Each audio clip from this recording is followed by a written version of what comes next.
அருவா கத்தி வச்சுட்டு ஒரு சமூகத்தை எத்தனை நாளைக்கு காப்பாற்ற முடியும்? உங்களை மாதிரி அன்னைக்கு அம்பேத்கர் அருவா தூக்கியிருந்தா இந்திய சமூகத்தை காப்பாற்ற முடியுமா? அவர் தான் தேசிய தலைவராக இருக்க முடியுமா? அவர் புத்தகத்தை தூக்குறதுனாலதான் நாம இன்னைக்கு அவரை பத்தி பேசிட்டு இருக்கோம். போங்கப்பா, போய் பிள்ளை குட்டியில படிக்க வைங்க. அதான் நமக்கு பாதுகாப்பு. சண்டையை தூண்டி விட்டு எல்லா கட்சிக்காரனும் வேடிக்கை தான் பார்ப்பான். வேண்டாம்ப்பா இந்த அருவாக்கத்தை கலாச்சாரம் எல்லாம். அதிகாரத்தை கைப்பற்ற மாணவர்கள் படிச்சு அரசியலுக்கு வரணும். படிப்பு மட்டும் போதாது, பொருளாதாரத்துல நல்ல தண்ணீரை வேணும். அன்னைக்கு இருந்த தலைவர்கள் எல்லாம் பெரிய பெரிய பொறுப்புல இருந்தும் கூட ஒத்த பைசா கூட மக்கள் காசை எடுக்கல.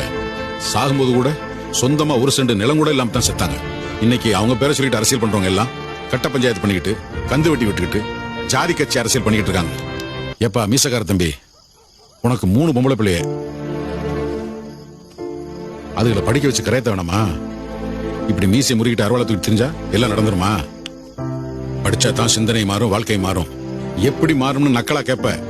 நான் ஒரு டாக்டர், நான் ஒரு இன்ஜினியர், நான் ஒரு வக்கீல், நான் ஒரு தாசில்தார் சொல்லிப்பாரு. உன் சாதி பேர் மறைஞ்சு உன் பதவியாலும் அந்தஸ்தே மாறும். உலகம் ரொம்ப பெருசியா. ஊரு சேரின்னு உடனே கிடக்காம வெளியில வாங்கப்பா. இன்னைக்கு சாதிச்சவங்களாம் சாதியை தூக்கி போட்டு வந்தவங்க தான். பாத்தியார் தானே பாடம் நடத்த நினைக்காதீப்பா.